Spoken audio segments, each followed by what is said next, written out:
अल्हम्दुलिल्लाहि रब्बिल आलमीन वस्सलातु वस्सलामु अला खातमिन नबिय्यीन अम्मा बाद फ़अऊज़ु बिल्लाहि मिनश शैतानिर रजीम बिस्मिल्लाहिर रहमानिर रहीम। Kanz mathematics video series Kanzul Madaris board HEC recognised lecture number 4 पे हम पहुँचे हैं। टाइप्स ऑफ मैट्रिक्स को डिटेल के साथ पढ़ते जा रहे हैं। डेफिनेशंस और एक्सप्लेनेशन साथ चल रही हैं। कुछ इसकी मज़ीद टाइप्स डिस्कस करने के बाद हम एप्लीकेशन पे जाएंगे। अब जो टाइप हम डिस्कस करने जा रहे हैं वो है हमारे सामने डायगनल मैट्रिक्स। ये डायगनल क्या होता है? डायगनल दरअसल वत्तर को कहते हैं। तो एक है वित्र जो नमाज में पढ़े जाते हैं, वो नहीं, ये वतर है। वतर उस कैफियत को कहते हैं कि जब हमारे पास कोई एक स्क्वायर मैट्रिक्स हो या फिर रेक्टेंगुलर हो, स्क्वायर शेप हो या रेक्टेंगुलर शेप, तो इसमें ये इसके A to B पॉइंट को जॉइंट करने वाली वो लाइन जो क्रॉस लाइन पड़ती है, ये इसका वतर कहलाती है। मैट्रिक्स में भी ये टाइप इसी तरह से डिस्कस हुई है। डेफिनेशन पे चलते हैं। A square matrix P is called a diagonal matrix if at least any one of the entries of its diagonal is not zero। देखिए, ये हमारे पास एक स्क्वायर मैट्रिक्स है और ये इसके डायगोनल एलिमेंट्स हैं। तो क्या है कि जो डायगोनल एलिमेंट्स हैं ये नॉट ज़ीरो हैं and non diagonal entries are zero. तो अदर जो इसकी नॉन डायगोनल एंट्रीज़ हैं ये सारी की सारी ज़ीरोज़ हैं। तो this type of a matrix is called a diagonal matrix. ये 3×3 में इसकी एग्जांपल है और ये 2×2 में इसकी एग्जांपल है। तो इसमें देखिए डायगोनल एंट्रीज़ जो हैं वो नॉन ज़ीरो हैं और जो नॉन डायगोनल एंट्रीज़ हैं वो ज़ीरो हैं। तो ये हुआ डायगोनल मैट्रिक्स। उसके बाद है स्केलर मैट्रिक्स। स्केलर मैट्रिक्स दरअसल डायगोनल मैट्रिक्स ही की एक टाइप है। A diagonal matrix is called a scalar matrix if all its diagonal entries are same and non-zero। तो इसमें भी डायगोनल एंट्रीज़ जो हैं वो नॉन ज़ीरो तो हैं, लेकिन साथ ही साथ ये सेम भी हैं। फॉर एग्ज़ाम्पल यहाँ पे एक कांस्टेंट k आया है, तो k ये तीनों इसकी डायगोनल एंट्रीज़ ये नॉन ज़ीरो हैं। और ये हमारे पास 3×3 का एक मैट्रिक्स था और 1×1 में इसकी एग्जांपल देखिए कि उसमें हमारे पास नॉन ज़ीरो वैल्यूज़ मतलब डायगोनल से अदर एंट्रीज़ मौजूद ही नहीं हैं। तो ये शेप भी स्केलर मैट्रिक्स कहलाएगी। ये इसलिए स्केलर मैट्रिक्स कहलाएगी कि इसकी डायगोनल एंट्रीज़ जो हैं वो सेम हैं, यानी यहाँ पे भी k यहाँ पे भी k, और अदर एंट्रीज़ जो हैं वो सारी की सारी वो ज़ीरो हैं। तो डायगोनल हुआ और डायगोनल से फिर अगली स्टेज के ये स्केलर मैट्रिक्स हुआ और ये भी एक स्केलर मैट्रिक्स ही है। तो हम कह सकते हैं R and S are scalar matrix. तो ये दोनों जो हैं वो हमारे पास किसकी एग्जांपल हैं? ये स्केलर मैट्रिक्स की एग्जांपल हैं। तो ये दोनों स्केलर मैट्रिसेस हुए। Next one, identity matrix. अब डायगोनल मैट्रिक्स में इसकी लास्ट फॉर्म है आइडेंटिटी मैट्रिक्स। डायगोनल मैट्रिक्स में इसकी लास्ट फॉर्म है आइडेंटिटी मैट्रिक्स और इसको यूनिट मैट्रिक्स भी कहा जाता है। कौन सा मैट्रिक्स यूनिट मैट्रिक्स होगा? डायगोनल मैट्रिक्स होगा। डायगोनल में से कौन सा होगा? स्केलर होगा, यानी उसकी नॉन डायगोनल एंट्रीज सेम होंगी और होंगी भी 1×1। तो इसकी एग्जांपल पे चलिए। अब इफ़ के हमारे पास T एक मैट्रिक्स है और ये जो मैट्रिक्स है ये 1 0 0 1 और 0 0 1। 3×3 में ये आपके सामने एक आइडेंटिटी मैट्रिक्स है और ये आइडेंटिटी मैट्रिक्स क्यों है? क्योंकि ये डायगोनल है और डायगोनल है तो फिर आगे ये एक स्केलर भी है और उसके बाद इसकी जो डायगोनल एंट्रीज़ हैं वो सारी की सारी 1×1 हैं। इसलिए ये 3×3 का एक यूनिट मैट्रिक्स है। इसी तरह टी के बाद यू अगर एक मैट्रिक्स हम लें और उसकी एंट्रीज़ हों 1 0 0 1, तो ये 2/2 में हमारे पास एक आइडेंटिटी मैट्रिक्स होगा। और इसी तरह से वी मैट्रिक्स हमारे पास हो और इसका सिर्फ एक ही एलिमेंट हो, यानी उसमें एक ही एंट्री हो और यही इसकी डायगोनल एंट्री है, नॉन ज़ीरो वैल्यू है और अदर दैन डायगोनल 0 0 यहाँ मौजूद ही नहीं है, तो ये 1/1 का यूनिट मैट्रिक्स भी कहलाएगा। तो आपने जाना कि स्क्वायर मैट्रिक्स फर्दर दैट आगे डायगोनल मैट्रिक्स में, स्केलर मैट्रिक्स में और आइडेंटिटी मैट्रिक्स में ये प्रेजेंट हो जाते हैं। The scalar matrix and identity matrix are diagonal matrix, ये कन्फर्म हुआ। और एक और इसमें कन्फर्मिटी ये ले लें, every diagonal matrix is not a scalar और आइडेंटिटी मैट्रिक्स। हर डायगोनल मैट्रिक्स जो है वो स्केलर और आइडेंटिटी नहीं होता, लेकिन हर जो स्केलर मैट्रिक्स और आइडेंटिटी मैट्रिक्स है वो डायगोनल ही होता है। अब हम चलते हैं एप्लीकेशन की तरफ। तो हमने यहाँ डेफिनेशंस को सॉल्व कर लिया, अब एप्लीकेशंस एक्सप्लेनेशंस भी ले ली इसमें, और अब इसकी एप्लीकेशन पे चलते हैं। तो इसमें एक्सरसाइज 1.2 है हमारे पास, जिसको अब हम सॉल्व करने जा रहे हैं। जो हमने पढ़ा है उस सारे को अब हम अप्लाई करते हैं एक्सरसाइज 1.2।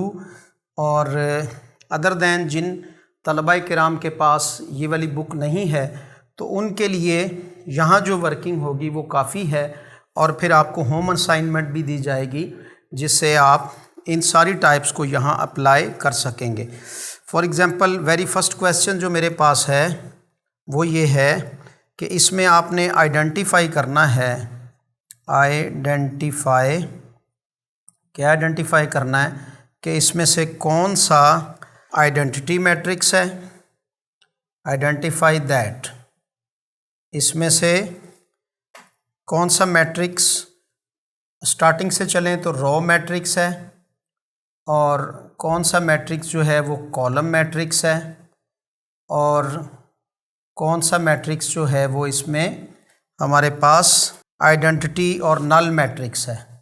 नल और नल के बाद आइडेंटिटी मैट्रिक्स है। ये कुछ एग्जांपल्स आपके सामने भी डिस्कस की जाती हैं। मैंने यहाँ पर आइडेंटिटी मैट्रिक्स में टी, यू और वी मैट्रिक्स की एग्जांपल दी थी। जब ये यूनिट मैट्रिक्स बन गए तो अब ये सब अपना नेम चेंज करके टी से आई पे चले जाएंगे, यानी ना टी रहेगा, ना यू, ना वी, बल्कि ये सब के सब अब आई से डिनोट होंगे, और आई मीन्स यहाँ पे क्या है, आइडेंटिटी मैट्रिक्स। एक्सरसाइज 1.2, और इसमें एक क्वेश्चन है, इसमें हमारे पास है a = 0 0 0 0। देन एक और एग्जांपल है हमारे पास, ये एक C मैट्रिक्स है और इसकी एंट्रीज़ क्या हैं, 4 0 और 6। और एक और एग्जांपल अगर हम लें तो इसमें E = हमारे पास क्या है, दैट इज़ 0। देखते हैं कि ये किस टाइप के मैट्रिक्स हैं। अच्छा, एक और मैट्रिक्स को अगर मैं यहाँ पे डिज़ाइन करूँ तो वो B है, और B की एंट्रीज़ मेरे पास क्या है, 2 3 4। तो तलबाए किराम क्या आप बताएंगे कि ये मैट्रिक्स जिसकी ऑल एंट्री 0 0 है, ये किस टाइप का मैट्रिक्स है? तो जाहिर है इसका आंसर क्या होगा, ये एक नल मैट्रिक्स है, यानी ऑल एंट्री 0 हैं। अच्छा, सी में हमारे पास ओनली 1 कॉलम शो हो रहा है, तो जहाँ 1 कॉलम हो तो वो कौन सा मैट्रिक्स होता है, तो वो हमारे पास होता है that is a column matrix.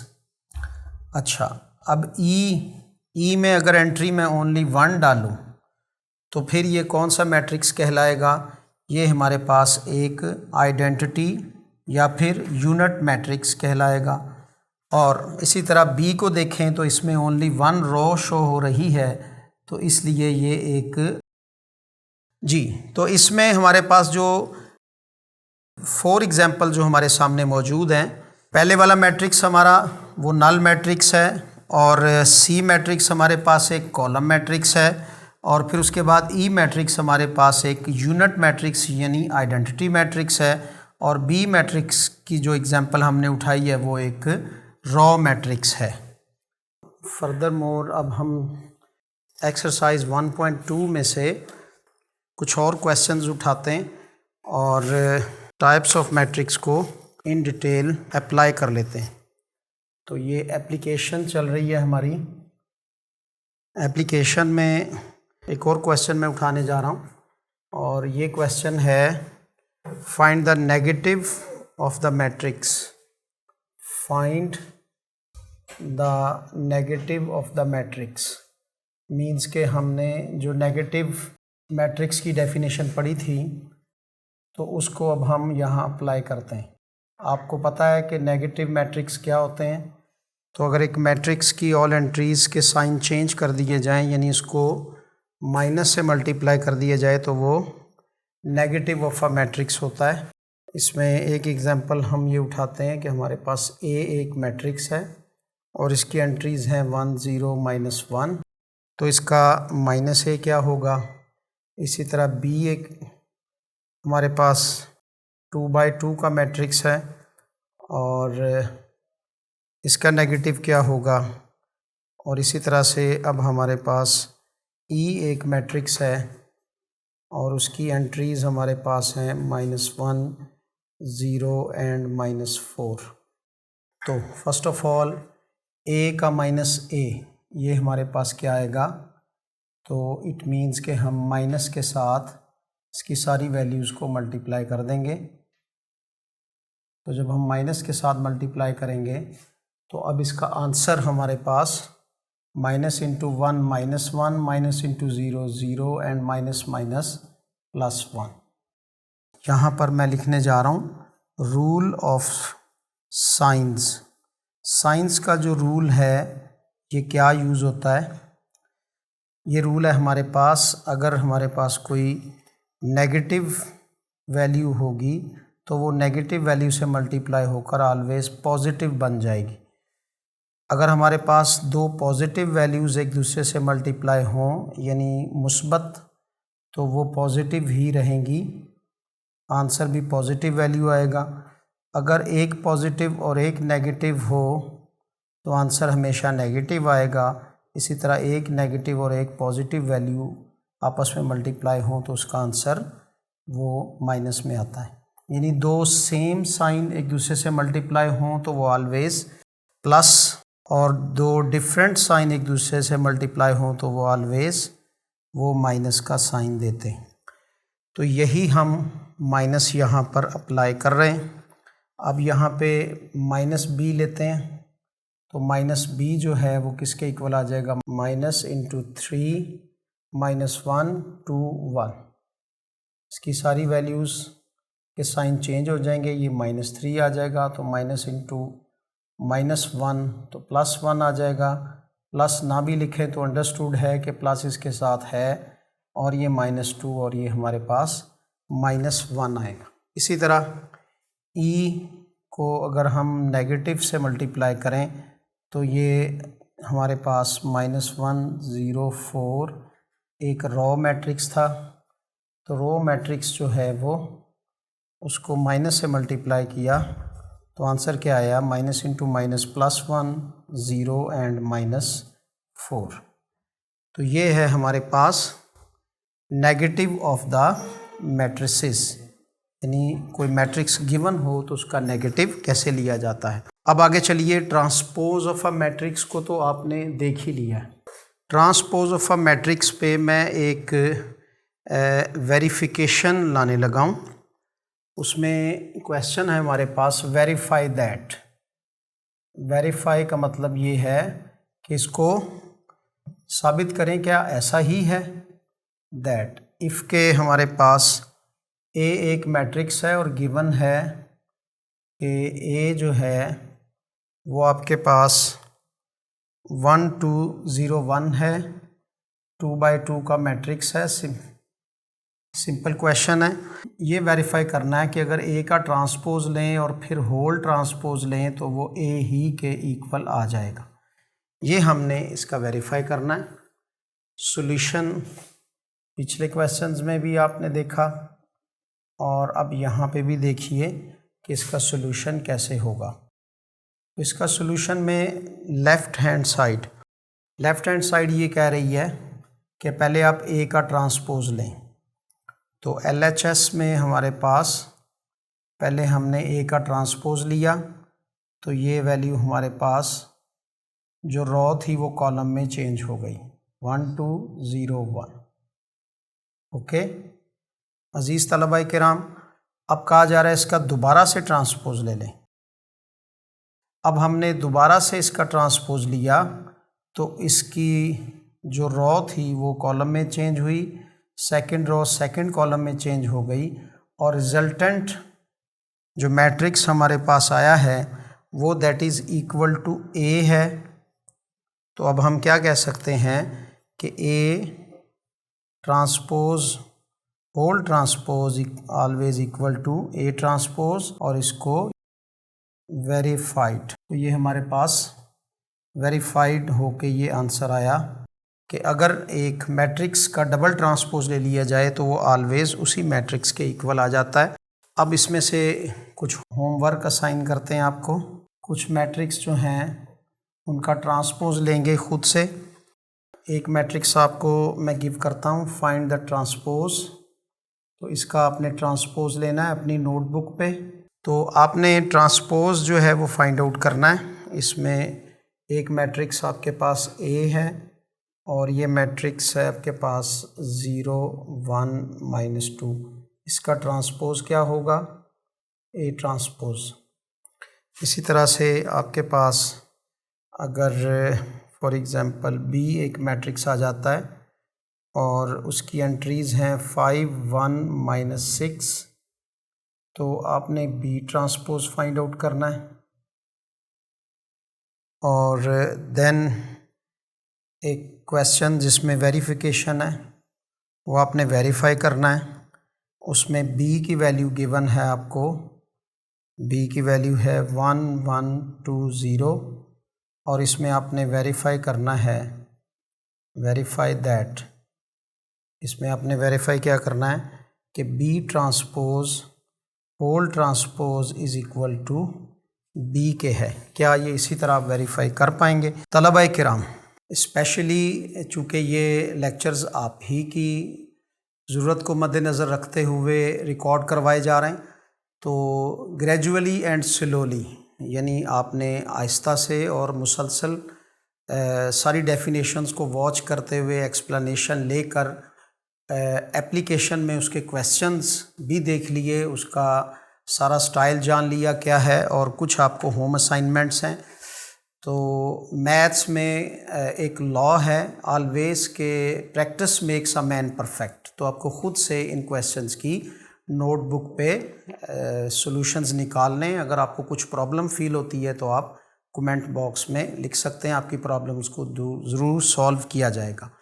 यहाँ अब हम at the end types of matrix को मुकम्मल डिटेल के साथ पढ़ चुके हैं, उसकी एप्लीकेशन भी जान चुके हैं, और नेक्स्ट फर्दर लेक्चर में हम addition and subtraction of matrices पे जाएंगे। जब तक के लिए अल्लाह हाफिज़।